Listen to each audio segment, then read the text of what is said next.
Hi all, and welcome to the third week of the political readings on the Marxist political readings, which we started in the middle of, in the sense we started with the writings about, I was going to say France, but it's really about Paris, isn't it? Rather than the whole of France. So we're going to be talking about part one, and we're going to sort of try to finish the discussion about part one. And then, as I suggested, we will try to get to a more open format with a brief introduction, and then we can all pile in with our favourite quote or our most confusing quote, or and we can throw around. And then once we've done that for a bit, maybe we can start thinking about contemporary applications or something. Although that takes a bit more doing. Maybe that's more of an email conversation. And so over to you, George. Okay. Good evening. Okay.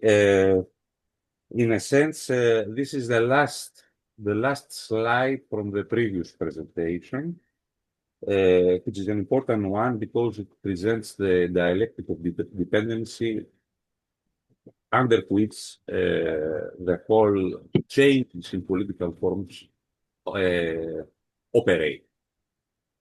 Okay, let me start with reading the code.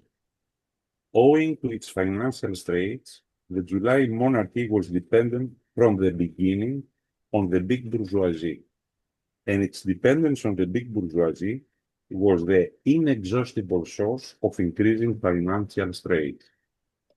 It was impossible to subordinate the administration of the state to the interests of national production without balancing the budget, without establishing a balance between state expenditures and revenue. And how was this balance to be established? Without limiting state expenditure, that is, without encroaching on interests, which were so many props of the ruling system, and without redistributing taxes, that is, without shifting a considerable share of the burden of taxation onto the soldiers of the big bourgeoisie itself. Now, the dialectic of dependence. The regime was dependent on the big bourgeoisie, i.e., the bankocracy or finance capital that financed the public debt of the state. The mode of financing was such that it deepened the financial dependency rather than alleviating. Hence, we have a kind of vicious circle of debtocracy, a relationship of indebtedness similar with a contemporary situation where nation states are growingly indebted to international money capital markets via public debt. For certain states, including the US in few years, the annual amount of interest payment will exceed any other type of social expenditure, from social security to health, education, infrastructural investment, etc., in their state budgets. In other words, the largest portion or share of the state budget is going to be paid in order to pay off the public debt. Also, under the pressure from the US to militarize their society, the obligation of EU states to increase their defense budgets to 5%, mainly through new public debt, means that they have to cut down on the welfare state in order to pay off the increasing debt burden while becoming more dependent on finance capital. So this is a kind of evolution of militarizing EU society. Fiscal and social policy will be determined by the requirement to firstly find the funds to pay off the creditors and then to allocate whatever resources are left to fulfill societal needs. Now, Marx argued that in order to promote national production, that is, the general interest, a state needs to have a balanced budget. Let me remind those of you who read with whom we read the theories of technical values, that by the end of the first volume of Theories of Acceptable Value, Marx comments, praises Quenet, who invented the tableau économique, as the most brilliant discovery, invention, establishing the science of political economy. The tableau économique is nothing else but than the state budget. The annual state budget is a particularization of the logic expressed in the tableau économique. The total number of the total size of produce produced in a society and the various distributions that take place in an annual period. Okay, this is the state budget. So what is the structure of the state budget is very important in terms of analyzing not only the class character of a society, but also the dynamic of redistribution, relationships, and conflicts that and class alliances that exist in one or another society. So Marx says that to serve the interest of national production, you need to have a balanced budget. A balanced budget ensures simple reproduction of a society and a certain social stability. To achieve a balanced budget, an indebted state needs to increase taxation. But increased taxation harms the very interests of the class fractions that support the political regime in power. So they are in a cul-de-sac, in an impasse. At the same time, the redistribution of the tax burden by imposing taxes on the main source that can afford it, the big bourgeoisie, clashes with the special interests of it. The special interest of the big bourgeoisie is accumulated. Okay. That is, at the same time, the pillar of support of the ruling monarch. In other words, in order to be able to promote the general interest of national production, the state had to tax the big bourgeoisie. But the big bourgeoisie was the pillar of support and actually in control of the political power. So it was impossible to tax the big bourgeoisie. So it was impossible to solve the internal crisis that affected the political system of rule. This is important in what sense? Even though on the surface level, it appeared that the political regime controlled everything, as we have seen, appointing positions, controlling the state administration, controlling all the institutions of society, controlling the press, and so on and so on. Underneath this appearance of total political control, there was this contradictory dynamic of impossibility of financing the public debt, and thus the idea of imminent or prospective collapse, socioeconomic collapse, was in the offing.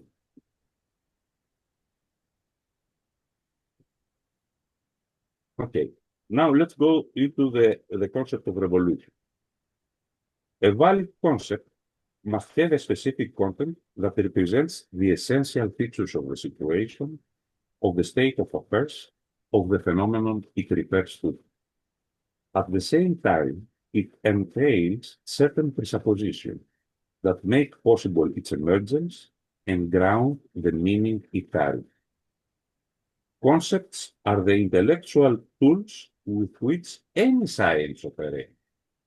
We cannot have a science without concepts. Any kind of knowledge that claims to be true, that it corresponds to the object of which it claims to be the knowledge of, is necessarily mediated by its linguistic formulation so as to be objectively manifested in written or oral form. That is the reason all sorts of textuality, is the main source of access to accumulated knowledge and to the transmission of knowledge from one generation to another, from one epoch to another, from one culture to another, through the course of the human civilization. This necessary and inescapable condition applies all the more to historical science that strives to reconstruct the modes of social life from forms of consciousness and belief systems to the objective conditions and social relations of social reproduction of groups of people, of communities, of societies, of all material and spiritual civilization. Now, concepts as terms or names have two essential categorical components. They are polysemy and subject to historicity. Polysemy means that they contain different meanings, sometimes even antithetical ones, within one and the same term, like the notion of subject, both as an active agent and as a passive object of affectation, as in subject matter, or as the subjects of a king. This ambiguous character of words, of our concepts, calls not only for disambiguating the meanings they carry, that is, having a rigorous definition, in order to establish trustworthy knowledge, but it also constitutes them as ideological battlefields, as domains of class and cultural struggles over their meaningfulness in regard to how and what they do signify, in regard to the reality they designate. For example, the terrible conflicts and clashes among Christian confessions on who is a true Christian and who a heretic or an apostate or an unbeliever is. A similar contestation of conceptual use exists in the political domain, and it is crucial above all for the legitimate possession and exercise of political power. For example, if a military dictatorship is called a coup d'etat or a revolution, or if a monarch is called a tyrant or a God-sent savior. How you call the same role or political position of power, if you call it one or another way, it's very important in terms of its legitimacy and acceptance and honoring political obligations and so on and so on. Second, historicity of concepts means that their meaning does not remain the same throughout the course of history, but it is exposed to shifts of signification, to modifications, even to reversals of the original meanings. Revolution meant for millennia the exact opposite of what is signified in the modern concept of revolution, which originated in the middle of the 18th century. The modern concept of revolution emerged in the middle of the 18th century. Till then, revolution meant the exact opposite, as I will explain. Whereas the modern concept means a rupture, a drastic break in the continuity of history, an essential change, a radical discontinuity in the continuum of historical time, the old-fashioned concept meant eternal repetition, the return of a known and anticipated situation that had existed in the past and would exist again in an indefinite future as a product of fate. Such, for example, was the revolving of the standard three political forms of governance: monarchy, oligarchy, aristocracy, democracy, republic, conceived as a natural order of successive forms of regime in antiquity. This old pre-modern meaning of revolution still survives today in the designation of the movement of Earth around the Sun, the apparently endless, but in fact finite, revolutions around the Sun, which, by the way, it used to be a god in Egyptian religion, in ancient Egypt. It used to be a god in the past, but demoted to a mere intragalactic stellar object nowadays. So this is an outcome of secularization. Even gods lose their substance and become something else in the course of history. The modern concept of revolution has an absolute presupposition in order to be as a concept, a presupposition that originates from the European 18th century. The conception that it is possible to make history, that human beings have the competence to change the conditions they live with, to influence the trajectory of historical events, to make history rather than be exposed passively to a historical scenery driven either by divine will or by fate or by the natural order of things. This fundamental conception, which is product of enlightenment, of the human capacity to make history and thus shape it at will, direct its course, and or change its character, undergirds the concept of evolution and rests at the basis of any kind of Marxist approach and of historical materialism as a philosophical doctrine, and of the philosophy of liberalism. So the philosophy of liberalism, for example, Immanuel Kant, Benjamin Constant, shares this idea with historical materialism, that people can make history, can intervene and shape history. This new understanding of the modern consciousness establishes three essential features of revolution. First, that revolutions do not fall from the sky, but they are deliberate acts, activity, aiming to achieve a goal. Revolutionary activity is purposeful and oriented activity. Hence, it differs qualitatively from riots and rebellions, which are outbreaks of protest, opposition to oppression and repression, but rather spontaneous and non-deliberate activity. Hence, unorganized, reactive forms of contestation of the powers that be. Second, revolutions aim at radical change of the sociostructural conditions of social life. A political revolution aims to change the form of government, the type of political regime ruling over people. A social revolution aims to change the form of society, the mode of social organization of social life, as Marx says on the second part, page 62. Any kind of revolution has a blueprint. This is the third essential feature. Any kind of revolution has a blueprint of the form of political or social state it wants to institute in replacement of the existing state of affairs. Consequently, it always presupposes a theoretical vision of both the future world to come and a critical rejection of the established world it wants to overturn. So it has this duality, dual aspect, bringing a new world and rejecting critically the existing world.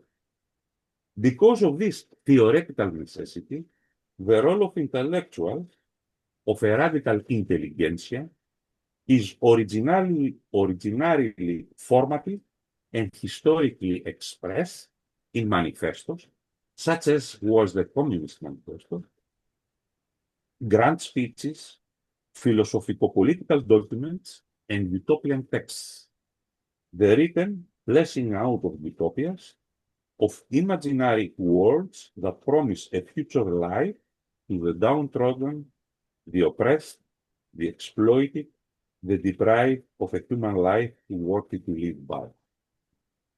The Second Coming and the New Testament is the utopia promised to Christian believers, and the revolutionary fervor it generated for the early Christians was the outcome of these texts: liberation from Roman oppression on one hand, and establishment of the kingdom of God on earth.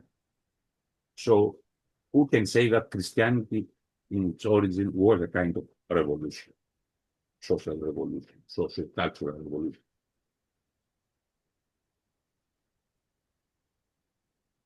On page 37, Marx pinpoints that the power of control of the financial aristocracy and its being privy into state secrets allowed it to swindle the bond market and the public by creating, I quote, sudden, unusual fluctuations in the price of government securities, which invariably resulted in the ruin of a mass of smaller capitalists and in the fabulously speedy enrichment of the big gamblers.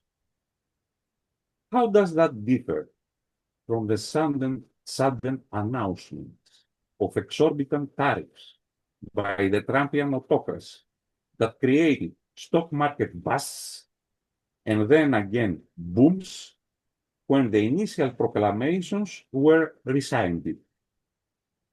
Those in the know beforehand profited, including House legislators and senators, by shorting stocks and selling high and buying low. Actually, Trump congratulated his friend Dimon, which is the president of Goldman Sachs, for gaining $2 billion in such speculative move. He congratulated him when he came to the White House, in front of the camera.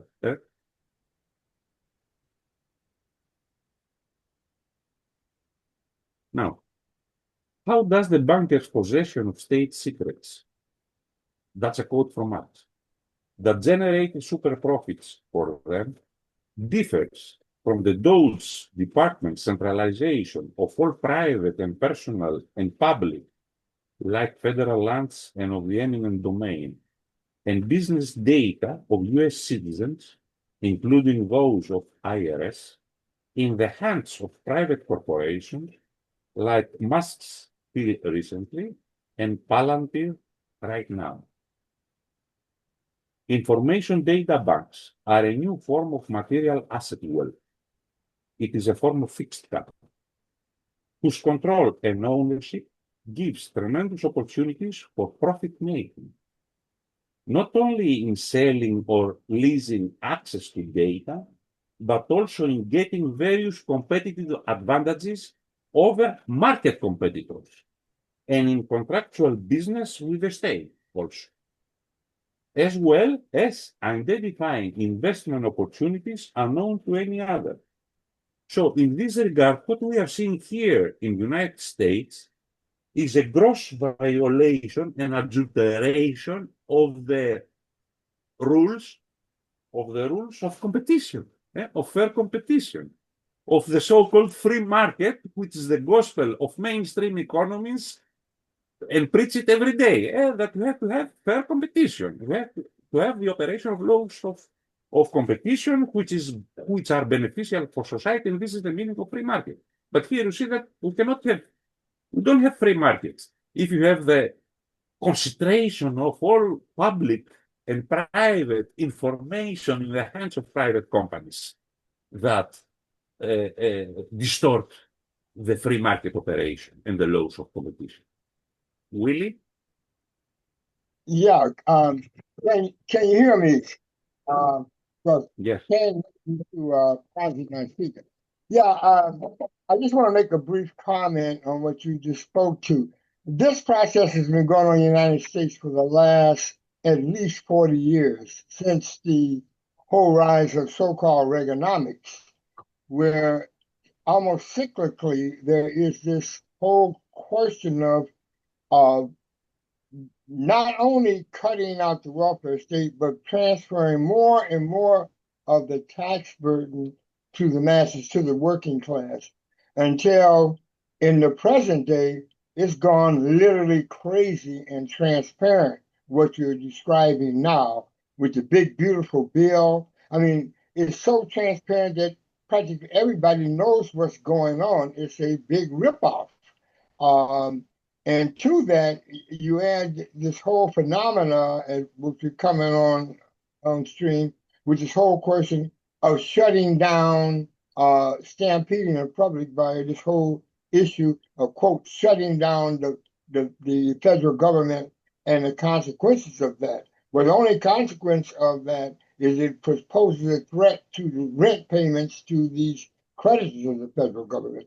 But I just mentioned that because it's not only confirms what Marx says over 150 years ago, but it's just so transparently evident today for those who wish to see it. Okay. Okay, I have a minor difference in your in regard to the account. I agree with Reaganomics that we started the so-called neoliberal bourgeois revolution in the sense of having an ongoing privatization of various public services. Yeah. And in general, the trend of privatization that still continues and becomes even stronger under the new Trumpian administration. But my argument is that we have a qualitative difference here.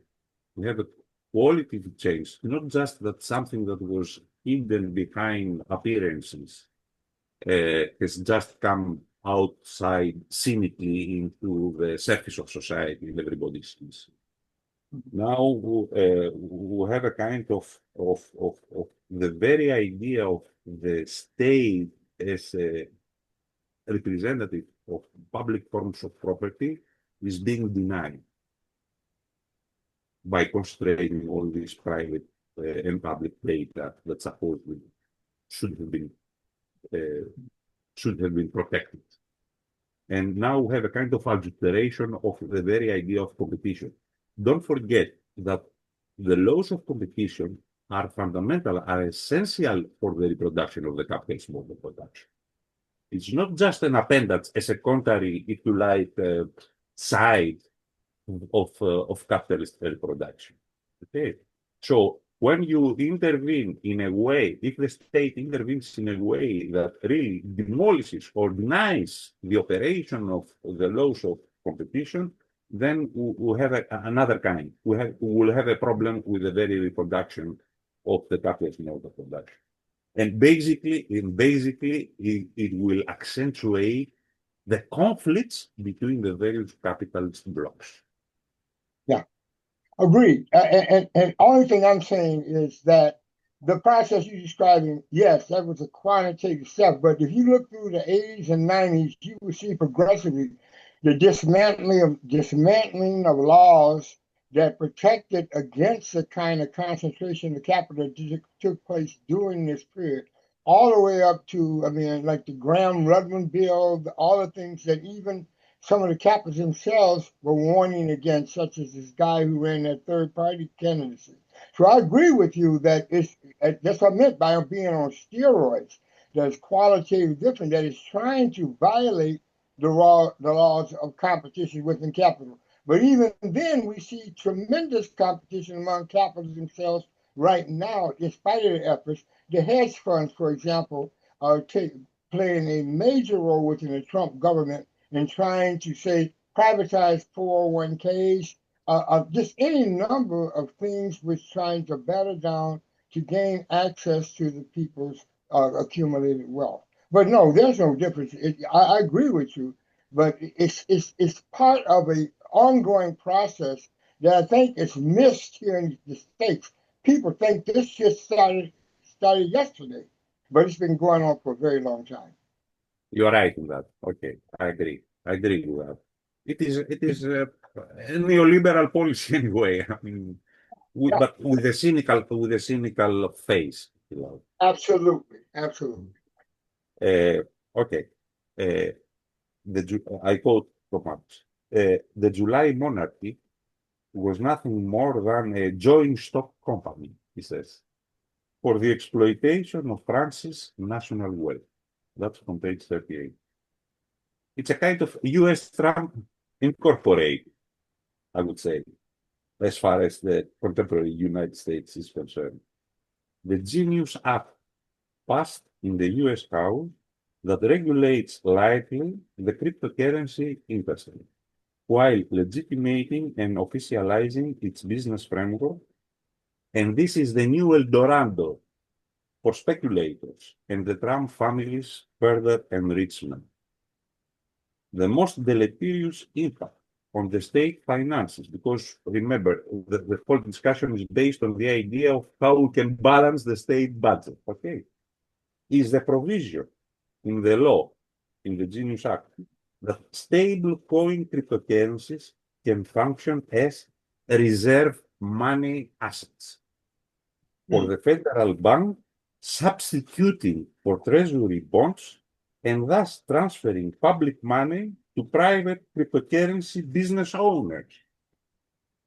This is a qualitative change now. Okay, because rather than having the dollar, gold, and treasury bonds as the reserve money assets that support the public debt, the financing of the public debt, now the idea of introducing cryptocurrencies, and the first idea is something like $40 billion. That means transfer of this money to the private pockets of the cryptocurrency business owners. Yes. Yes. Okay. Now, I quote, since the finance aristocracy made the laws, was at the head of the administration of the state, had command of all the organized public authorities, dominated public opinion through the actual state of affairs and through the press, the same prostitution, the same shameless cheating, the same mania to get rich was repeated in every sphere, from the court to the cafe bottom, to get rich not by production, but by pocketing the already available wealth of others. Yes. Clashing every moment with the bourgeois laws themselves, clashing every moment with the bourgeois laws themselves, an unbridled assertion of unhealthy and dissolute appetites manifested itself, particularly at the top of bourgeois society, lusts wherein wealth derived from gambling naturally seeks its satisfaction, where pleasure becomes crapulé. Crapulé means debauched, Yes. utterly profligate and licentious. Yes. Where, and this is a very important phrasing by Marx, where money, filth, and blood commingle. Okay. The finance aristocracy, in its mode of acquisition, continued Marx, as well as in its pleasures, is nothing but the rebirth of the Luben proletariat on the heights of bourgeois society. Now, 4 points on the profligate nature of the autocratic regime in power. First, domination of public opinion through tight control of the mass media. We would say for today, okay, that's what Marx says for the autocratic regime at that period. That is, strict censorship and controlled pro-regime disinformation. Disinformation means deception and outright lies. Second, misinformation also. Misinformation differs from disinformation. Misinformation means half-truths, partisan perspectives, one-sided viewpoints, and beautification, or as you say it in political communicative terms, messaging. You message the information. And one example of that is the ousting of the head of Labor Statistics Bureau in US and the modification of the data on newly added jobs. Okay. Trump fired the head of the statistics department exactly because the data on jobs that he presented were not to his own liking. Second, the profits appropriated are not the outcome of surplus value produced by productive capital in a capitalist mode of production, but swindling of others already existing wealth. Thus, Exactly. this is very important for the character of the regime, the bourgeois monarchy that Marx wants. Okay. It is a parasitical form of existence. And for this reason, Marx identifies it with the Lumen proletariat that lives off parasitically upon the working classes, Yes. criminality, drugs, trafficking, and prostitution. Okay. These are the activities the Lumen proletariat engaged with. And I would like to make an aside here. Marx seems not to have been progressive enough to see prostitution as a legitimate sex working service sector, instead of what he sees it as a dehumanizing practice that impoverished females were and are compelled to sell themselves for survival. Yeah. Okay? So there is a critique of prostitution in Marx, okay, which goes quite contrary to the legitimation of sex work in supposedly radical left strands that we have today. It is expropriation of not newly created value, but of already existing value in material and money wealth forms. And Mark, I quote from another phrase: "It is a mania for self-enrichment, not from production, but by sleight of hand with other people's wealth." Now, the third point: the constant offense against bourgeois legality and violation of laws. This is characteristic of dictatorships and autocratic regimes, where the liberal principle of checks and balances, introduced by the philosopher Montesquieu, has been abrogated.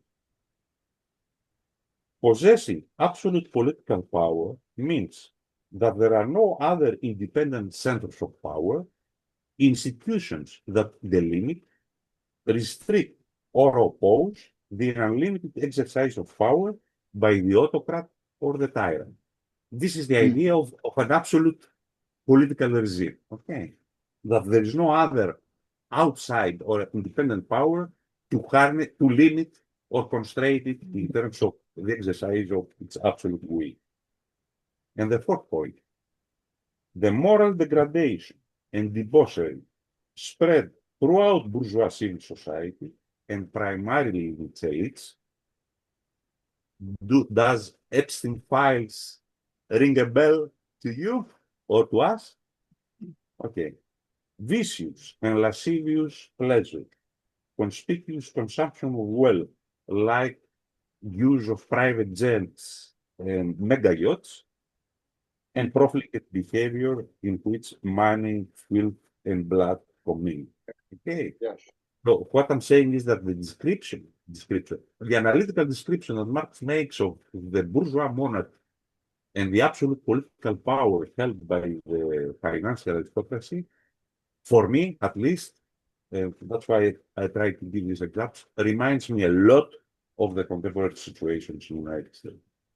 Yes. Yes. Yes. Yes. Now, a chain of social concession instigating class-based revolutionary behavior. That's the note that I was trying to find last week, but I couldn't locate it. Now, the commercial industrial crisis in England in 1847 and the loss of export markets, says Marx, forced Parisian manufacturers and wholesale merchants to turn to the domestic market, and whose competition ruined masses of grocers and small shopkeepers. Hence, the innumerable bankruptcies among this section of the Paris bourgeoisie, hence the revolutionary behavior in February. That's from page 41. Here you have an explicit chain of social causation. A foreign external economic crisis impacts on trade exports, compels into reorientation to domestic market to offload commodity produce, intensifies competition, and leads to a sizable mass of small capital to ruin that in turn becomes socially motivated, this ruined petty bourgeoisie to turn against the existing regime. So you see the nodes logically connecting an external, a foreign economic crisis, or Marx doesn't call it commercial industrial crisis, how it impacts the internal class situation of French society, triggering a motivation to revolt against the existing regime. Yes, William? Yeah, and I think this is a very important point to understand the class basis of Trumpism in the United States. There is a misconception here that Trump comes from a demoralized working class. I think the statistics and the fact of events of January 6th are that this is sort of a revolt of those small proprietors, those capitalist created entrepreneurs who are being squeezed like hell and are fighting back under the leadership of Trump. So that is something that needs to be looked at very closely. There's a large, very large petty bourgeois element driving the Trump phenomena in this country. And unfortunately, the last to understand this is the left here. And it would be very instructive if these people read what Marx has to say on that here.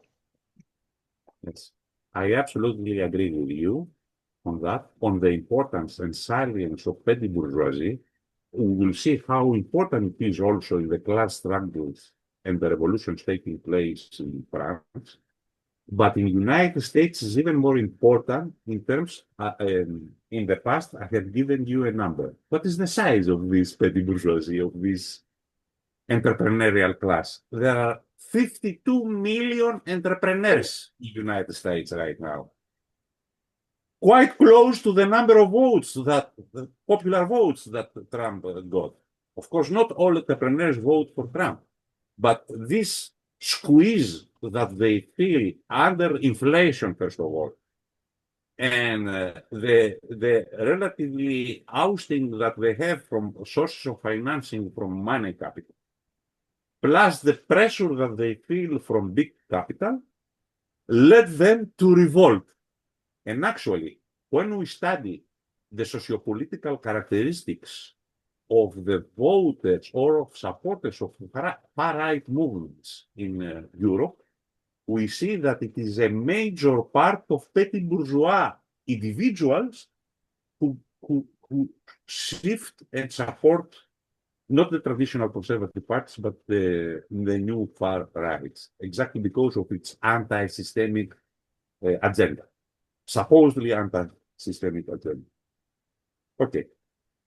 So it is very important. It's very important the size and the existence and the behavior of the petty bourgeoisie in any given class structure.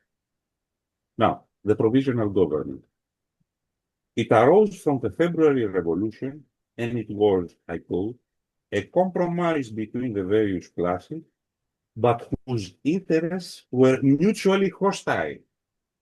It is a compromise between rivals, those who have opposite class interests or hostile class interests. In its great majority, it consisted of representatives of the bourgeoisie. This is very important because in Marxism, many Marxists tend to see the bourgeoisie as something, as a label that everybody has the same interests.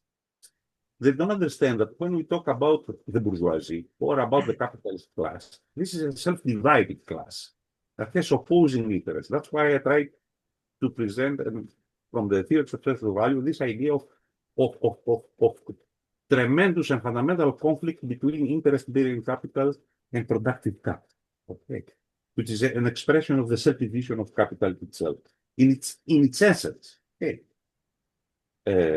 So we have to always have in mind this plurality of hostile interests within the bourgeois class or within the class of property owners. And that gives us a sense of the importance of class interests. Now, the revolution, by establishing universal suffrage, allowed all the property-owning classes to enter the political arena. So this is an important shift, change in the political participation of the people in French society. the workers were the cannon fodder fighting in revolutions on behalf of the bourgeois class. That's one of the lessons that Marx draws out of the situation. Because of the illusions that they carried, and we will explain why they had these illusions, they were fighting for a revolution that was not their own revolution, but the revolution of the bourgeois stratum or block of industrial capital to liberate itself from the bourgeois monarch. Now, I want to raise a question in regard to this. Does that have a truth in the many cases of national liberation movements we had in the second half of the 20th century? Oh, yes. Yes. In other words, do Yes. national liberation movements, a lot of working classes were in the forefront fighting for liberation from colonizers and so on and so on. But can we say that somehow they were also serving the interests of the local national bourgeoisie to develop independent conditions of accumulation? Yes. And I'm raising this question because I was reading recently the history of South African and the revolution, Mandela and things like that, and the liberation, let's say, from the white supremacist colonial regime that ended up, in a capitalist state of affairs. Okay. Yeah. But it is a question that we have to think, I suppose. Yes, Willie? Yeah, that's an extremely important question today. And it has to be admitted, of course, like everything, it splits into two. But in speaking of the civil rights struggle as a quasi-national liberation struggle, in the sense that the American Black was trying to achieve first-class citizenship, at least in the civil society, the great beneficiary in many instances was the bourgeoisie of this country. For two reasons, in my estimation. On the one hand, it certainly on the international scene relieved them of the burden of Jim Crow and allowed them to present themselves as a beacon of freedom to these emergent national movements in Asia, Africa, and elsewhere. Internally, it allowed them to consolidate and also gave rise to a very powerful but small Black petty bourgeoisie that wielded tremendous influence within the movement. Under King, the movement, as Marx threatened to burst the bounds, to move into a very revolutionary phase, as shown by the urban rebellions and so forth of the latter 60s. But thanks to this thin bourgeois layer that he developed that movement, much of that was thwarted. Similarly, today, if you look in the United States, much of the movement around George Floyd and so forth are captured by this element again, leading NGOs and so forth, which divert and dissipate much of the revolutionary energy in this country. And we see it further in the academic community with the bastardization of Marxism by a Black intellectual elite that is very anti-Marxist. So there's a lot to be, what you said, that it's very important to understand the role, both the progressive and the very reactionary role of these kind of movements. They're inherently petty bourgeois in character, in my opinion. And therefore, as Marx points out, and I don't mean below, that, so long as the proletariat is pushing from below, they're okay. But once that pressure takes off, they turn into the opposites. It's really, really very, very unstable allies. May I add something? Yes.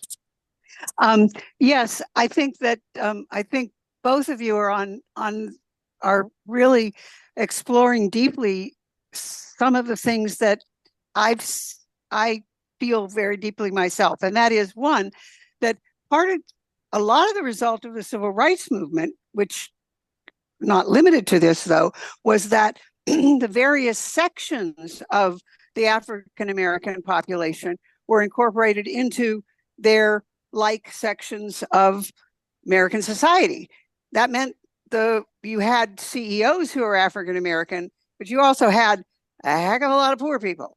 And I put in the chat that also I think that's reflected in what I learned to grasp about the revolutions in the anti-imperialist struggle, the anti-colonial struggle in the 20th century, of the fact that the bourgeoisie, the workers were drawn into it with the very hopes and dreams that George and Marx are both talking about. But you had a bourgeoisie that was divided between a truly national bourgeoisie that wanted to develop, like Patrice Lumumba and that guy in Burkina Faso whose name I can't remember, etc. And the comprador bourgeoisie. And that division between the nationalists and the comprador bourgeoisie helped to explain to me how those revolutions were diverted. Thank you. Well, Marilyn, thank you also for introducing the concept of comprador bourgeoisie, which is a very important one and plays a huge role in analyzing class relations. Okay, so the workers in July, they fought for bourgeois monarchy. In February, for the bourgeois republic, says Marx, page 44. Now, Marx compares the two types of revolutionary government. The one proclaimed itself to be a monarchy surrounded by republican institutions. So the February Republic was forced to proclaim itself a republic surrounded by social institutions. The proletariat forced this concession to be made too. Two remarks. First, the idea of social institutions. In common parlance, all institutions are social, since invented by women and existing within society. But Marx means something else, a meaning from which the term socialism comes from. Social das ism. It comes from the social. So the social has a very specific meaning, a very important meaning in the whole Marxian theory. The social in Marx is a universal that encompasses all members of society. It is a counter concept to the private as defined by a relation to private property, private owners. It incorporates public property, communal forms of property, common access to the national wealth of a society.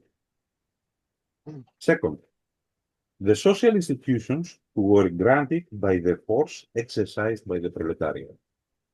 This means that a revolutionary period is a period of instability, of high stakes over the outcomes of class conflict, of grave uncertainty of who will win and impose his conditions of rule. So even if a class has the upper hand due to marshalling its forces better and commanding more social resources, it cannot prognosticate the final outcome. And so the proletariat can win reforms and realize some of its demands, even if temporarily, if the balance of forces changes. Mm-hmm. Now, the proletariat won two demands. Sorry, George, I'm just going to say we're into the second hour now. So yes, I have just two slides. Yep. It won two demands. But as you see, saying I'm focused on the text, on a close reading of the text. Okay. So you did say 25 minutes too. I didn't mention any time limit. Yeah. It won two demands, social institution, in the form of pledges. First, the government to guarantee the workers a livelihood by means of labor. That is a minimum living wage. This is the demand. To guarantee a minimum living wage, a livelihood by means of labor. If you labor, you should get as reward or as compensation a minimum living wage. It is not certain that this condition, this institution, has been established for all, even in the wealthy societies of the modern world. The definition of the working poor, and I'm giving you the technical definition, in labor economics or sociology, is of one who works full-time, but her wage does not cover up the necessary means of subsistence. The number of working poor in the US labor force is estimated around 12%, some of which are also homeless. They cannot afford to pay a rent, and they live in cars, tents, or camps. This demand was voiced in 1848, and we live in 2025. Okay. The second demand, the second pledge, to provide all citizens with employment, i.e., full employment as state obligation. This requires a fully developed social state, not only unemployment coverage, but provision of public jobs for all. Do such demands sound utopian? I presume that a socialist society must satisfy these demands. So, in a certain sense, they are proto-socialist demands, even though Marx calls them petty and even bourgeois in content, in few pages later on. Later, in the Critique of Forgotten Problem, Marx suggests that in the first phase of communism, certain bourgeois institutions will remain, like the bourgeois right of horizontal equality, till superseded by the higher principle, to each according to his or her social need. Now, the workers lack the theoretical knowledge that their interests are oppositional to that of the bourgeoisie. Marx says, they try to secure their interests alongside the bourgeoisie. Alongside, not against. A sign of the theoretical immaturity of this revolutionary age. Their empirical existence was permeated by destitution and sufferance, but their understanding of the social causes for their conditions of concrete existence was deficient and incapable to discern the real aims of their revolutionary fervor. Marx criticizes scathingly the various revolutionary slogans of the workers, like the motto, organized labor. He objects by formulating a thesis that will accompany him for the rest of his life, and it is the theoretical gist of his analysis of capital. He writes, but the bourgeois form of organized labor is wage labor. Yes. Without it, there would be no capital, no bourgeoisie, no bourgeois society. So, wage labor is the absolute precondition for the existence of capital and whatever accompanies capital. Without wage labor, there is no division between social necessary labor and surplus labor. No extraction of surplus value, no accumulation of materialized labor qua value, and thus no capital in any of its forms, and no revenue for the capitalist class to reproduce itself. Now, my last slide, no socialism in one country, and the objective socio-historical preconditions for a proletarian revolution. The workers believed that they could have a proletarian revolution within the national walls of France amidst surrounding bourgeois nations. Marx says, but French relations of production notice that the aim ought to be to change the relations of production. That's why Marx is talking of relations of production. French relations of production, sorry, are determined by France's foreign trade, by its position on the world market, that is the International Social Division of Labor, that's my interpolation, and by the laws of this market. How was France to break these laws without a European Revolutionary War, which would have repercussions on the despot of the world market, England? So, without a network of surrounding European socialist society that could establish an alternative system of tradable products on an equitable and solidary basis, displacing England from its hegemonic position in the world market, any proletarian revolution, even if successful, it would have been condemned to fail. Mm. Remember the Stalinist proclamation of building socialism in one country. Okay.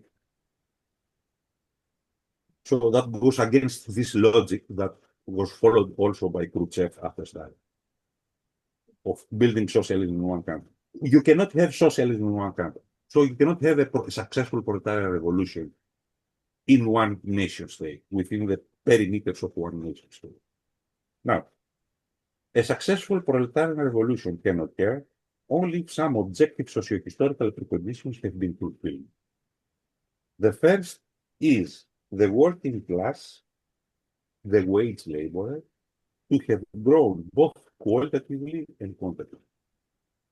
Numerically, in terms of having become the majoritarian social class, and qualitatively in having developed self-discipline, its cooperative and collaborative forces, even under conditions of alienation, and its skills, capacities, scientific knowledge, etc.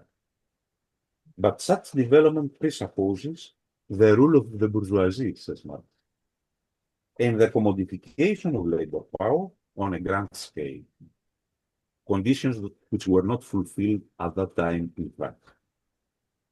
The second precondition is the necessity of having the full development of the means of production, whose development is requisite for the satisfaction of social needs and themselves become means of liberation. So I'm reading the point. Only under the rule of the bourgeoisie does it create the modern means of production, which also become the means of its revolutionary liberation. This is a very important point. I would like to discuss it. How the means of production themselves become or can be turned into means of revolutionary liberation. Lastly, the third condition that Marx introduces is the need to dissolve the feudal society. The old order of estates can be achieved, says Marx, only by the rule of the bourgeoisie, which serves to tear up the material roots of feudal society and level the ground, thus creating the only possible conditions for a proletarian revolution. That's from page 46. I'm not going to go into an interpretation of what Marx means by level of ground, because I would like to listen to you to explain to us what you understand by this idea, that the capitalist mode and the bourgeoisie, its development levels the ground down. Okay. Okay, that was my presentation. Thanks, George. Thank you. Thank you. Mhm. Thanks, George. Can you just give me a sense, Bill, how long your part two would take, or I want to open up a discussion now, but do we want to do half an hour at the end, or do we want to take it to next week? I think we can do it, to be honest. Yeah. So, okay, well, let's have a bit of a question, and then we'll throw to you. I might get a separate recording. Did anyone have any comments or questions? Jeff and Wiley. Yeah, I need before I say I need a clarification. So, where are we going now? I mean, what are we doing now? We're having a discussion of part one after George's thing, and then And then Bill's going to present on part, do an introduction to part 2. Okay. Well, then my comment, I think, I don't know how to deal with this, but you made a suggestion that in your comment earlier about I think we need to do more in terms of applying this understanding to the contemporary situation, because I think Mark poses some very important problems which only now are coming to a head. And these are very difficult problems that have bedeviled the left for decades, at least all of my life of involvement. I mean, one of which George mentioned at last, namely the possibility of socialism in one country. Well, yeah, okay, that's important, but how does it explain the existence of Cuba? How does it explain the existence of China, North Korea? What are those things? And are we talking about what Marx talked about in the course of preface to Contribution to Critique, namely social revolution as a historic process? I mean, you're not going to stop countries taking a socialist path if the opportunity within a concrete situation presents itself. Nor will you prevent capitalism from doing everything possible from preventing that. But that's what revolution is about, isn't it? Right. That process of push and pull between countries at different levels of development. For example, today, I mean, one way to look at the situation today is that worldwide capitalism is under tremendous pressure from China. I mean, I think everybody will admit, anybody will admit that on every front, China is far outpacing the West, okay? Every front, empirically, objectively, not in terms of either, but in terms of this actually producing goods and services for the benefit of their people. That is happening in real time. And China defines itself as socialist, okay? And at the same time, China also says they are a mixed economy, which, in other words, what I'm trying to drive at is sometimes we get hung up in these definitions and get on these concrete things which reflect a certain level of struggle and forget what the whole thing is about, namely a process of moving from one stage of society to another. The other thing that I think needs to be further discussed is, how is the ruling class responding? And I'll just give an example in terms of what I'm saying here. I have a view, like Trump is making all this noise about the European countries, and I'm asking this question for people who live in Europe and deal with this political struggle there, obviously have the information, but I'm just giving my view on it. He talks about the military, European countries increasing their military expenditure by 5%. Okay. George indicates, and I think there's an element of truth in this, that it's an effort to get them to militarize their economies. Okay. Well, what about the possibility that these bastards here, I'm talking the United States, are arms industry wants to make money at the expense, increase their profits at the expense of these European countries, particularly and selling them weapons, and also a confirming fact that people are beginning to recognize that the weapons sold by the U.S. military industrial complex are deficient, don't work good. They're just for show, because the whole drive is for profit, versus what we're seeing in terms of what's being produced out of the other block opposed to this, namely in terms of Russia and China and so forth, who are producing missiles and weapons that work and that are beginning to cut into the U.S. market. And so what I'm talking about is that, are we in a situation where we are indeed seeing in real time, in a very practical way, a competition between two competing world systems of production and distribution? Is this the form that this revolutionary process is taking?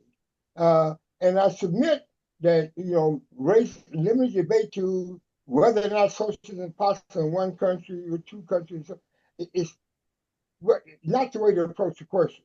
It's whether in terms of what is happening that shows us that the motion of the society writ large is towards socialism, and that what we see is a desperate, declining, quote unquote, capitalist or Western civilization desperately fighting for existence against this tide toward the future.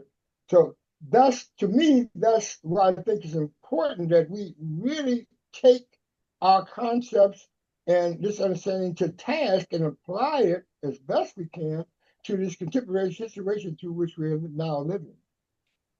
I'm sorry to take so long way, but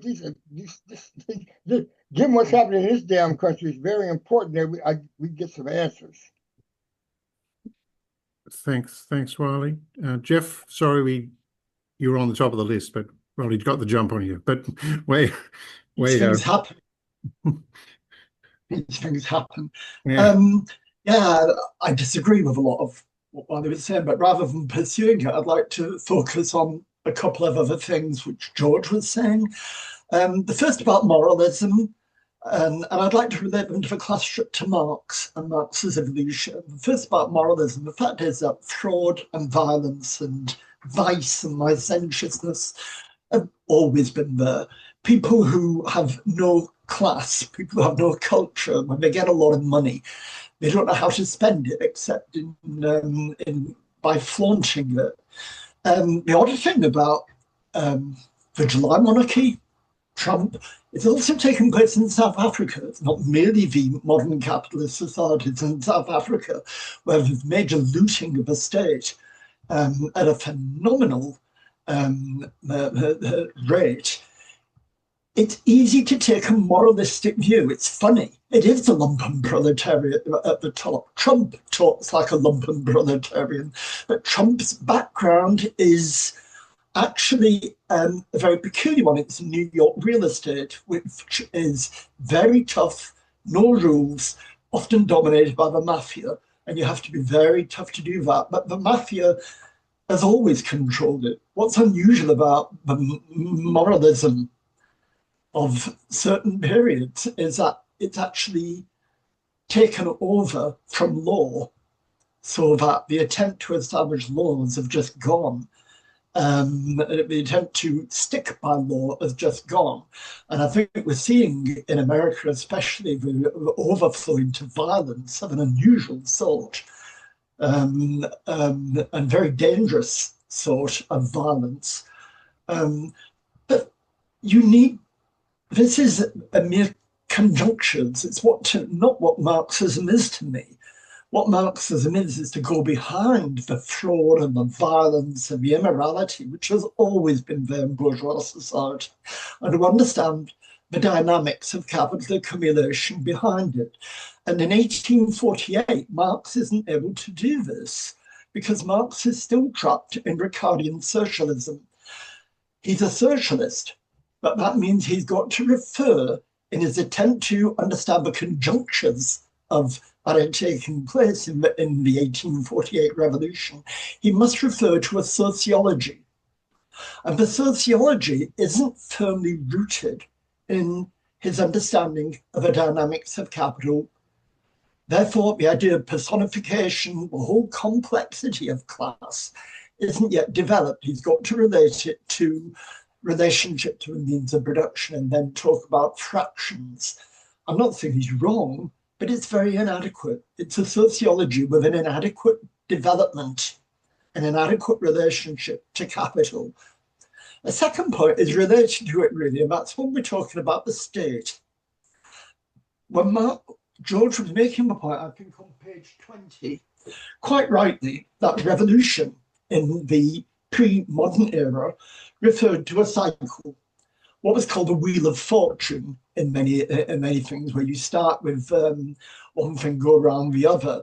So you start with the ideal types of monarchy and aristocracy and democracy, and they degenerate into corruptions, which I won't bother going into. But the state itself was not mentioned before the modern era. There is no conception of the state before that in Greek, in Latin, in Hebrew. understanding the Roman Empire up to the capitalist societies, there is no state. We have rulers, but there's no state. The state only emerges as nations begin to coagulate, especially with Westphalia.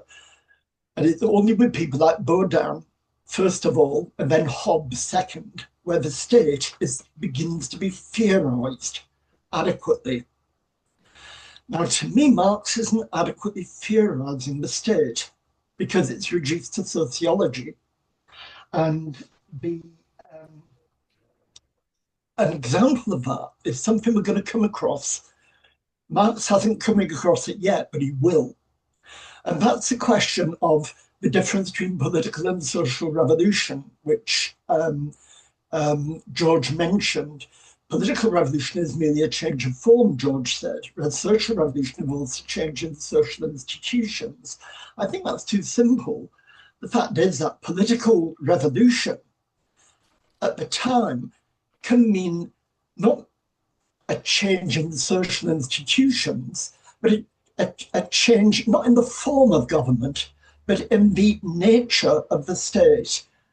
I'm trying to think of how to put this adequately. I think of Hannah Arendt. Arendt, in her book On Revolution, looks at the nature of the new type of revolution, beginning with the Americans, the American little republics that Jefferson talked about, and intensified in our own time by the Hungarian Soviets and by the other examples of local democracy. To her, this is an example of political liberty. The form of government it's not merely a change of a form of government, it's a change from oppression to virtue, to liberty to self-government.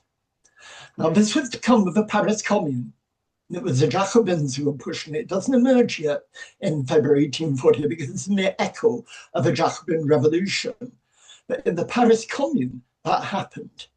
Arendt, interestingly, said that if you look at the Russian Soviets, there is a distinct difference because the Russian Soviets expressed an interest in socialism, unlike the Hungarian or the Soviets of the Paris Commune. And Marx was to get very angry with the Paris Commune for its attitude towards social conditions. The Paris Commune was concerned with political liberty. It was concerned with republicanism. Whereas Marx was very aware of the Republican tradition, said, no, the Commune mustn't be doing this. And as a result, he ran into real theoretical conflict with Bakunin, who did argue this alternative mode. Bakunin's article on the Civil War really illustrates the difference between republicanism and socialism.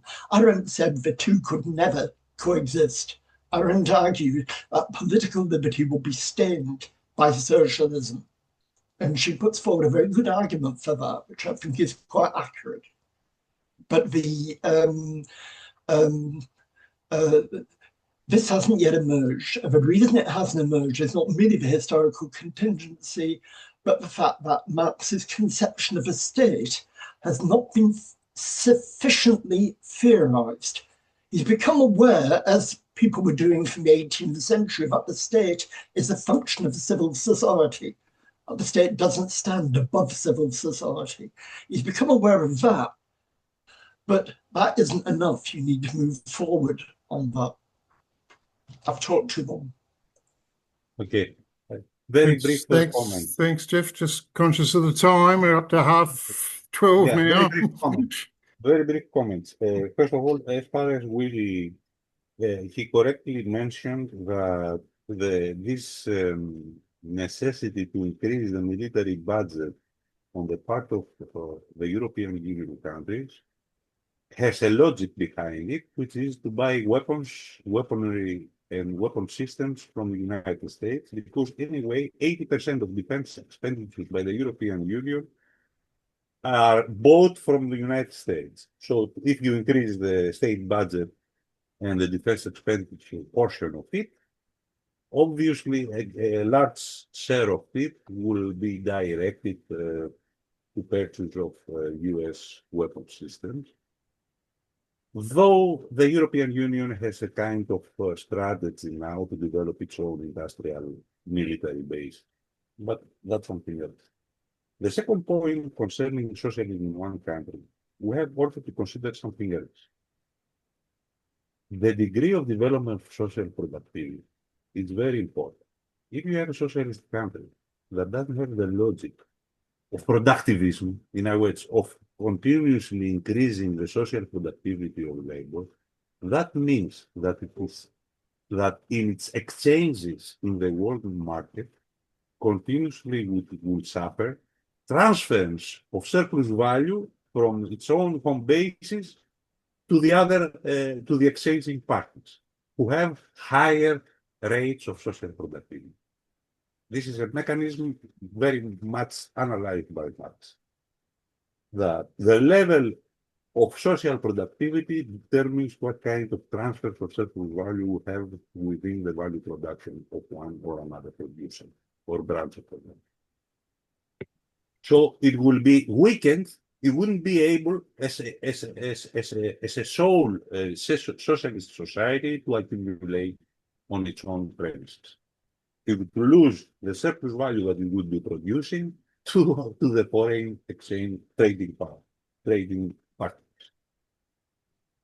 Okay, as far as Jeff said many things. I would like to say here that that's why I stress it a little bit. Marx already has the essential consumption of the capitalist mode of production, because when he says here that the whole condition is how to abolish wage labor, because wage labor is the condition of establishing the reproduction and the development of the capitalist mode of production, he has already the theoretical conception in his mind. It's not something that he will develop later on. Later on, he will develop the various mechanisms of how value is constituted and how this applies as far as the critique of political economy is concerned. But he already has the essential socio-theoretical features that are required in order to establish the possibility of a proletarian revolution. And that's why he makes this kind of evaluation as far as the conditions are concerned in French society. In other words, that we don't yet have the developed capitalist mode of production, so there is the conditions necessary for the development of a proletarian revolution do not exist there yet. Other points we'll have the opportunity to discuss in the future. Very good. Okay. Very good. Yeah, I just want to say, I'm sort of I try to be the neutral person in all of these, but I do want to say, I just want to say something quickly, and then I just would like to encourage people a little bit to stay close to the text. I think if we open this up to debates about socialism in one country and Russia and China, I'm not saying we shouldn't discuss them at some point, but we did have a thing about the class nature of the Soviet Union, thanks to Erdogan. And those debates have long happened amongst Marxists and I do think there are important things here that he's saying about socialist revolution and national revolution and bourgeois revolutions. Because what he says here at the end is, the bourgeoisie gives up on its project. So where Napoleon, tried to spread the whole thing to Europe, this 1948 versions, they give up on that. They align with the feudal thing and they just sell out all the national struggles. And so he's flagging that their revolution has to be international, and that without being pushed by the working class, then those revolutions the bourgeois revolutions won't be carried out, which of course opens us up to all sorts of debates about permanent revolution and Trotsky and Stalin. But I'd like to just sort of stay close to, the specifics of what Marx is saying. And I'd like us to be more conscious too of the differences between then and now, before we draw too many parallels between Louis Napoleon and Trump. That this is a very different. 144 years ago is a different sort of context.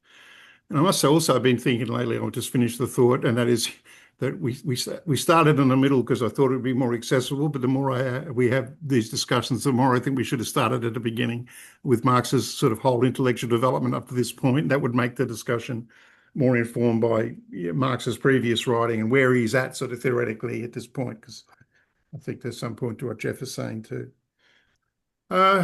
So quick one from Wiley, and then we'll go to Bill. Yeah, no, I agree with what everything you said, Shane. And it certainly takes a certain amount of discipline.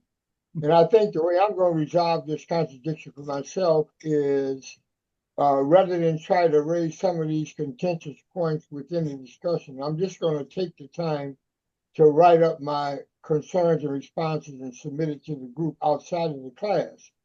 If you think it's important enough, you would take the time to do that. And that's what I'm going to try to do in the future. Of course, I can't promise that my enthusiasm won't cause me to blurt out, but I'm going to try to be more disciplined. All right, that's it. It's all good, Wiley. I'm not trying to police everybody's speech. I just know. and I do, but I think the email's a better place, to sort of elaborate thoughts, Right, and other people can engage. Like George has got a very big depth, and Jeff has got a big depth of knowledge on these things. It's hard just to respond. Right. Like I don't, my understanding about Europe and the dynamics of Europe's not that good, or what's happening in the world and so on. So, okay. You ready to go, Bill? Sure. All right. Okay. All right. So kind of different. Page 2. Okay. So, I mean, my kind of thing is I think what is kind of interesting about it for me and in general is its understanding of the dynamics of a revolution, because I do think there's a distinction. I mean, in other words, we're not in a revolution now. So when you look at the dynamics of Trump or any of these other people, it's not really what he's talking about in here, it seems to me. Because I think he's talking about the dynamics of the revolution. And similarly, therefore, his understanding about political economy and so on is kind of different later on. Obviously, it's much more sophisticated. But I think his analysis of the shifting of class allegiances and so on is pretty sophisticated, if not remarkable, in here. And I think that's what you get from this text. Anyway, I'm just going to go through the text essentially. Okay, so this covers the year from June 1848 to June 1849.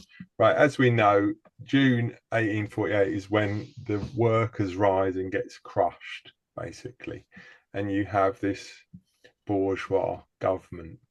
And so what he's then looking at is the aftermath of that, what happens after that, how the bourgeoisie consolidate their power, really, and the effect of that on various classes who supported them in crushing the workers' insurrection. Because if you remember, the original insurrection rose up and it had the support of all of society, and then as it implemented bourgeois measures, so it lost elements of its social support. It lost elements amongst the petty bourgeoisie, lost elements amongst the peasantry, lost elements eventually amongst the workers.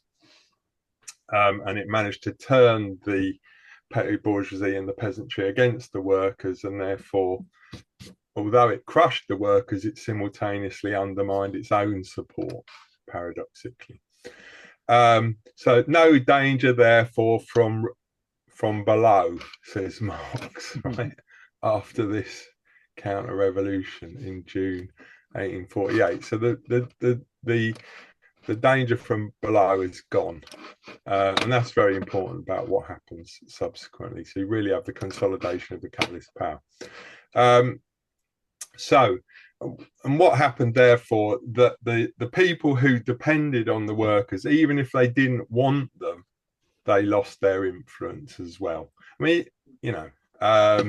so the Democratic Republicans and the petty bourgeoisie, who relied on the workers to push themselves forward. If you remember, they overthrew the constitutional monarchy, which originally they didn't want to do, but they were pushed into that.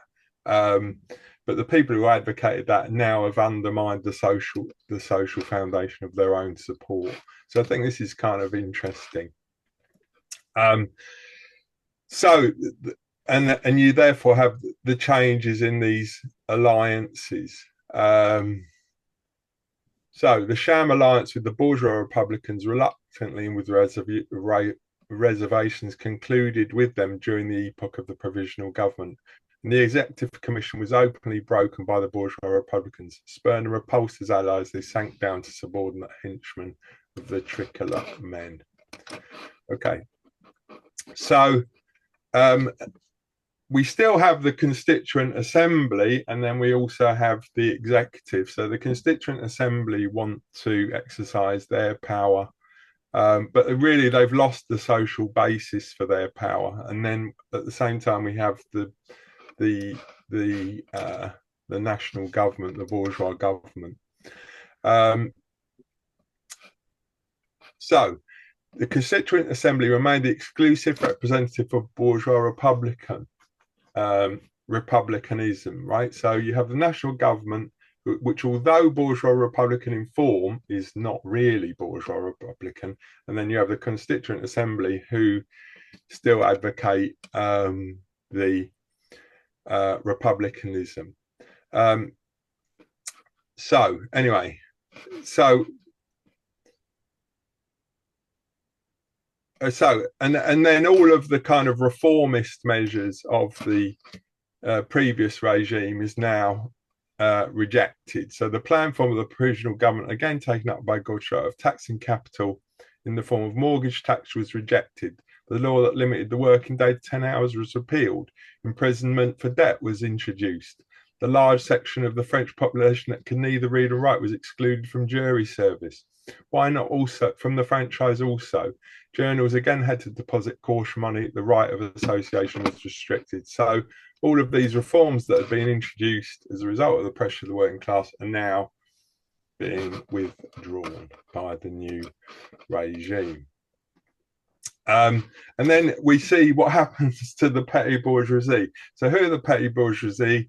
The small shopkeepers, the small manufacturers, the craftspeople. There's a lot of them in France, right? Because that's a part of the product of 1789, was that you had a lot of peasants who became rich peasants, and you had a lot of small shopkeepers in France. So they want the restoration of order. So, and they want the defense of property, because they see themselves as petty bourgeois. If you read Balzac and Zola, I mean, Marx loved Balzac, and he remarks that in Balzac, all of the nice dynamic people who in fact Balzac hated, because he supported the aristocracy and the monarchy, but all the dynamic people in it are capitalists or bourgeois. They want to push forward, get on with their life. There's a lot of these characters in Balzac if you read it, the Comedy Humaine, isn't it? And then funny enough, you also read it in Zola, but Zola's like Balzac, but he's the other side. He sympathizes with the poor and the oppressed, whereas Balzac hates them. Yeah, kind of. Well, in German, Ali certainly does anyway. But the point is that the petty bourgeoisie had helped the aristocracy and the bourgeoisie get rid of the workers. They'd supported the counter-revolution in June. And then what happened? The bourgeois government introduced measures which crushed the petty bourgeoisie, paradoxically. So the petty bourgeoisie saw with horror that by striking down the workers, they had delivered themselves without resistance into the hands of their creditors. Their bankruptcy, which since February had been dragging on in a chronic fashion and had apparently been ignored, was openly declared after June. So this layer of shopkeepers, who were pretty conservative in their mentality, who supported the crushing of the workers, now got crushed by capital. That's what will happen to the mass of the rabble who supported Farage. Farage will get into power and don't think he's going to give them any favours whatsoever, not a chance. And then also, if you remember, the Garde Mobile, who had kind of acted as kind of police force come army. They were paid more than the army. They had certain privileges. They were drawn from the lumpen proletariat. They also needed to be disbanded, essentially, by the new bourgeois regime because they were kind of unreliable because of their social constitution. So it embittered the army, their privileges, and so they wanted to get rid of them. Garde Mobile as well.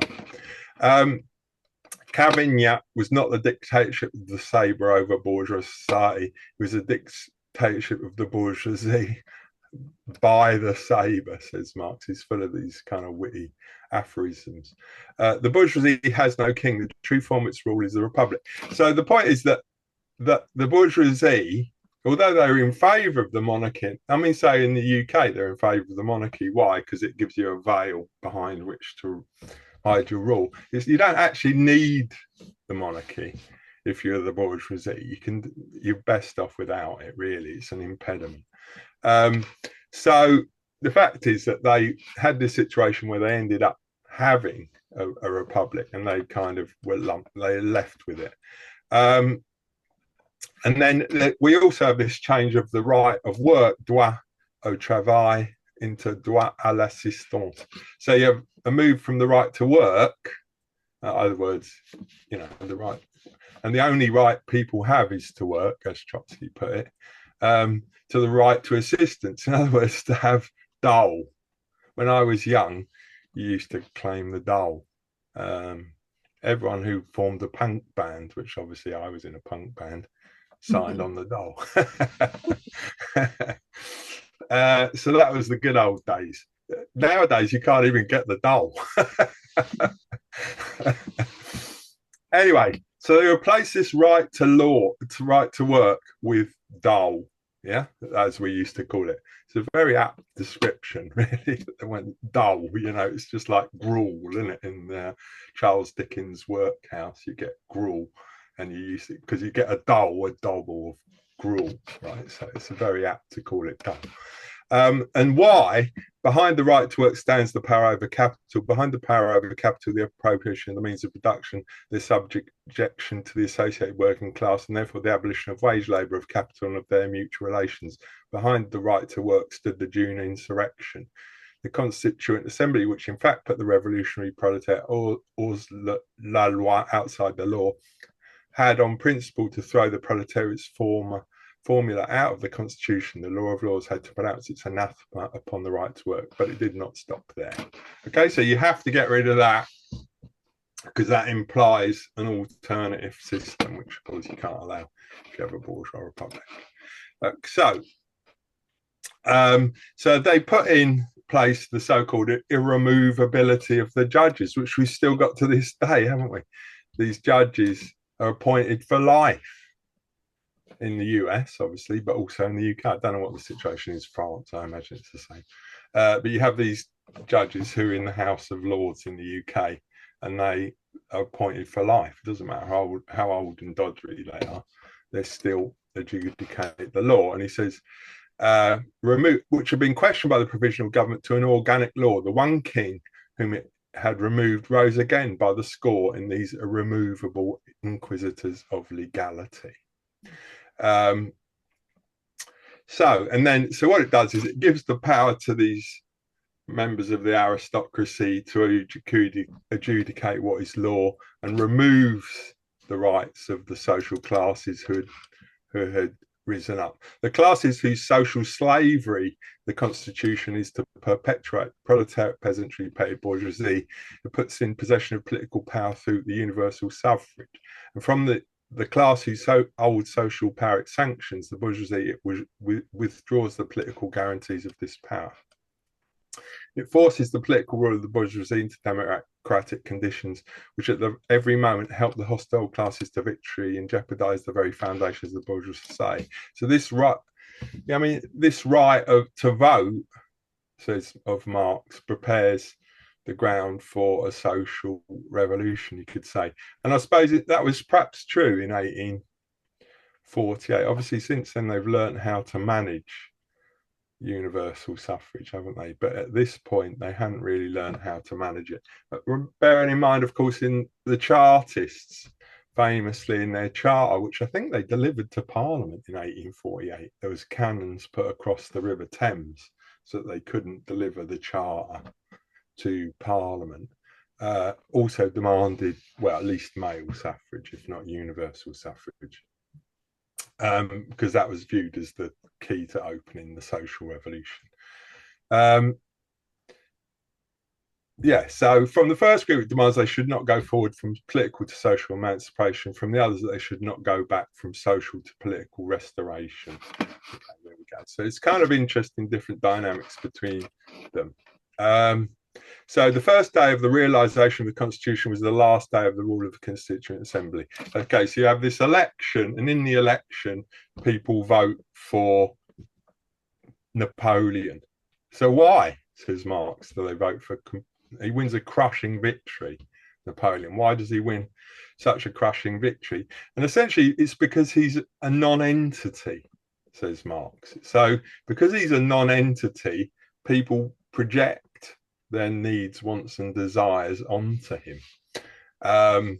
So, you know, so for peasants, for example, what do they remember by the name of Napoleon? They remember the redistribution of land after 1789, 1793. So they celebrate the emperor, the little emperor, because they want to have land, and the army celebrate the emperor because he won them victories by attacking the whole of Europe, and so on. So everyone projects what they want onto Napoleon. As a result, he wins a crushing victory.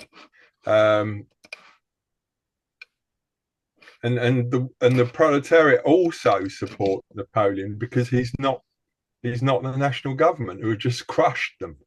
So everyone opposes the national government. It's got no supporters. So Napoleon wins. To the back bourgeoisie, Napoleon meant the rule of the debtor over the creditor.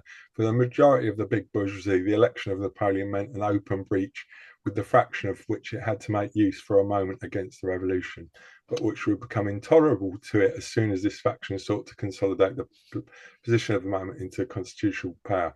Lastly, the army voted for Napoleon against the Mobile Guard, against the peace deal for war. Okay, so this coalition of different interests, all of whom support Napoleon, basically.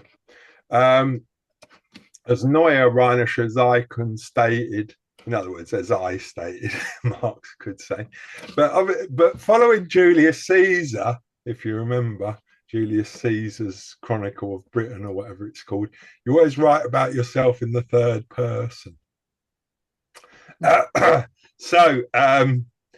And this is a very good point. I've been reading a book by a philosophy about capital, and he talks about I and me. And you think, oh, it's just wrong. It's just wrong. Should always use the third person. Anyway, so, and then paradoxically, so you have this new Napoleon who's not really Napoleon, and you have this new Montagne, which is not really a mountain. So you have this first time is tragedy, the second time is farce, right? This reiteration of history. The party of the National was immediately relieved of the higher posts where it had entrenched itself.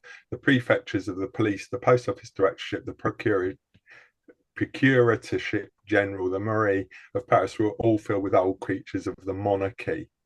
And of course, 6 days he sat in the president's chair. On the 7th, the ministry proposed the retention of the salt tax, which of course is what the peasants had wanted lifted. So he just gets rid of all the old guard, puts in his friends who were in fact all of the officials under the monarchy, and he restores the salt tax, which is why the peasants had voted for Napoleon in the first place. So he just immediately betrays all of his supporters.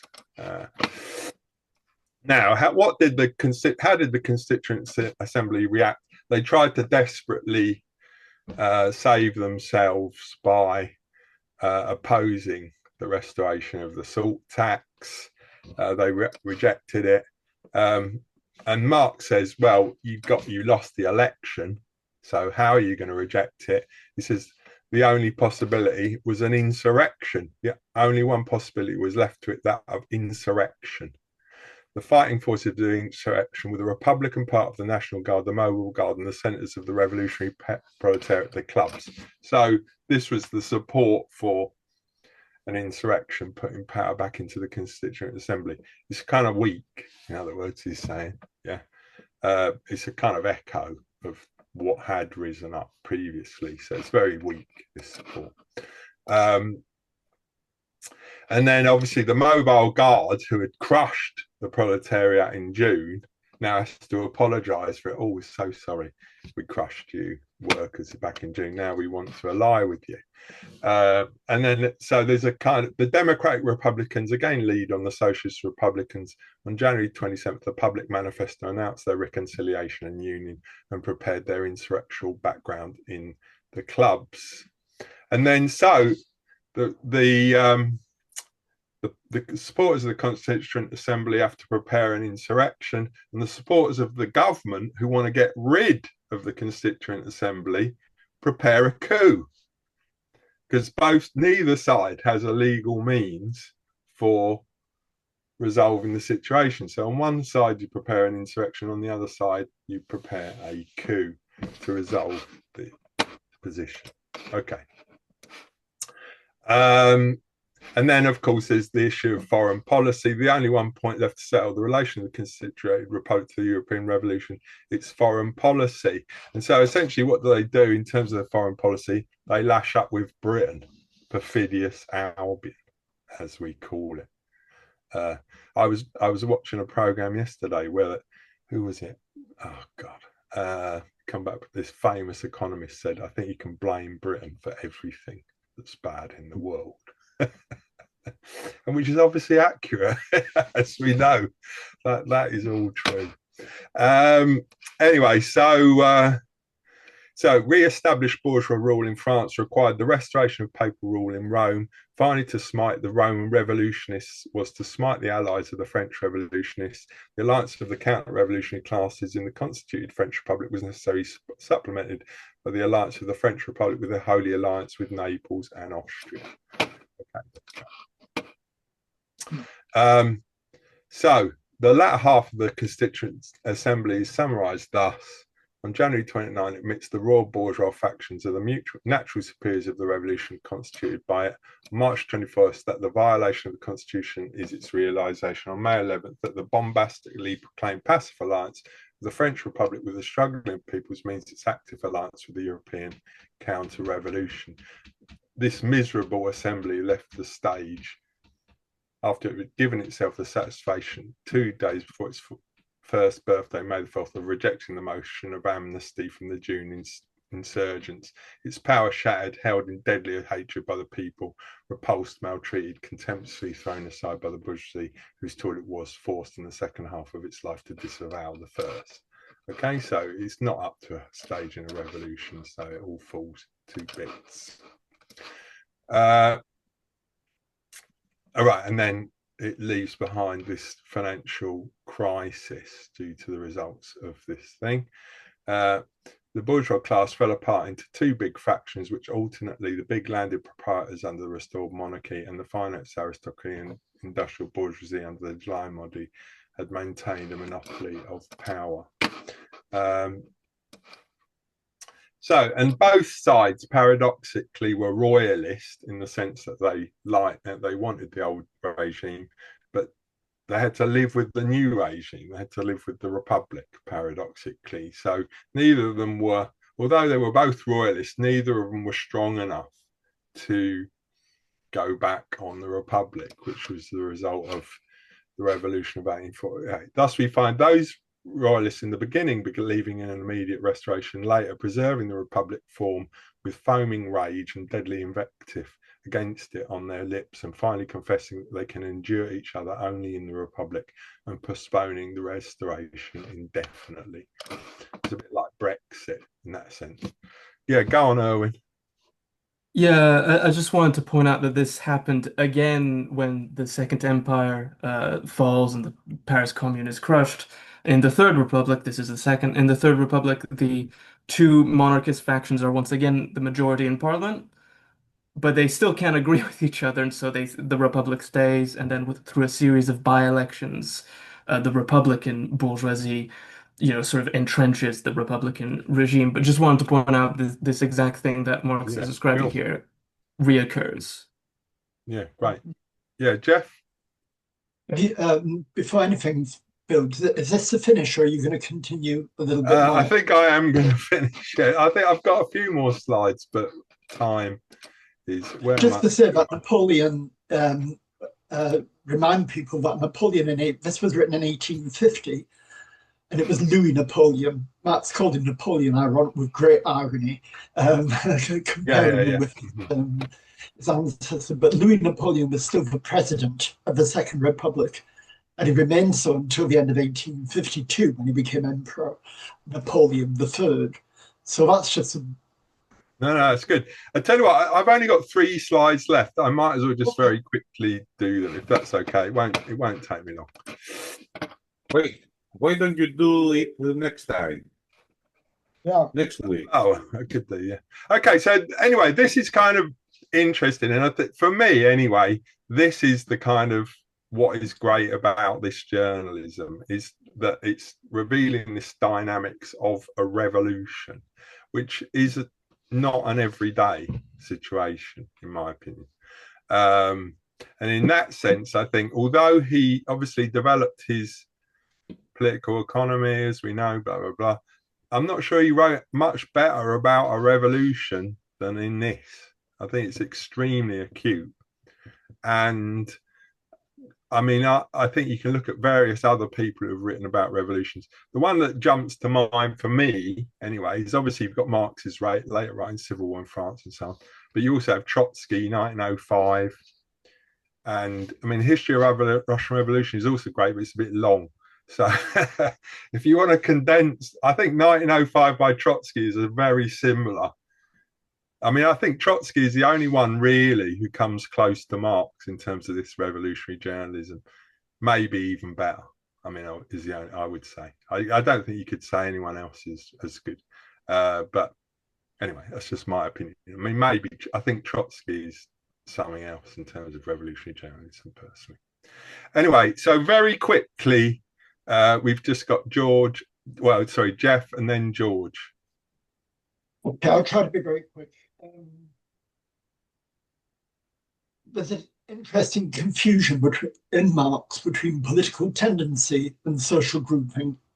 He tends to confuse quite a lot. He talks about the proletariat being in government. He talks about the democratic Republicans and differentiates them from the bourgeois Republicans. Now, he's talking on one side of a political tendency and the other of a social grouping. So there's quite a confusion there. They're all hypnotized, as with Trotsky and the Russian revolutionaries, they're all hypnotized by the example of the French Revolution, the Great Revolution, where the Committee of Public Safety destroyed its basis in the Soboul argued this. He said they destroyed their left in decapitating people, and then they found themselves with no defense when the conservatives turned on them. And they were always hypnotized by Thermidor. The Russians were hypnotized by the idea of the Thermidor products. In fact, they had a little meeting, didn't they? Trotsky, Stalin, Bukharin, all of them said, we promised not to do Thermidor in 1922. Yeah, and that agreement didn't last very long. Yeah, George. I think that a very important aspect of the whole analysis is the identification of various contradictions, both political ones and socio-class ones. And I think it has to be brought up, perhaps in a more systematic way next time. Plus, what is very important, and usually it's not discussed in historical analysis, the issue of political illusions. In other words, that we have underlying social conditions that generate political illusions and misguide the actors, the political actors, in terms both of their aims, their goals, the unintended consequences that result out of it. This is a kind of analysis that doesn't exist. I mean, there are no alternative models that have ever explained how we can have political illusions. So I think this have to be brought up in our discussion next time in the second part. In the discussion. Sure. Okay. I mean, I think we could. This is only going to take me 2 minutes to finish off. I think if we read part 3 as well, Bill, we should do that. Yeah, there you go. Bill, I can't. Yeah, I'm sorry, I can't find the thing. Put my hand up, but you mentioned earlier. You mentioned earlier about examples of political journalism. I mean, journalism in terms of evolution. I'd like to throw in another one because I think it's particularly important for the American scene, and that is W.B. Du Bois' Black Reconstruction. Yeah. A very important. I mean, I agree with you, Wiley. I think he's great. Particularly in terms of the reactionary, counter-revolutionary kind of portrayal of that period in the service of the bourgeoisie. Commons et al., who tried to basically present a picture, well, essentially a very reactionary picture, but I'll stop there as an example. Okay. Yeah, no, I agree. I think he's slightly different though in terms of his I wouldn't really call what he does journalism so much as kind of political theory / analysis. But journalism in the sense that it informed a broad swath of the general American public at the time. Keep in mind, no, it's very interesting. Don't get me wrong. Yeah, I'm not saying he's not. But I think it's slightly different. Anyway, it doesn't matter. We can talk about it next time. But same thing. Anyway, yeah. Okay, cool. All right. So if we have a look at part 3, finish off part 2 next week, and then look at part 3. Yeah. Yep. Sounds good. Okay. Thank you all. Take care. Cheers. See you later.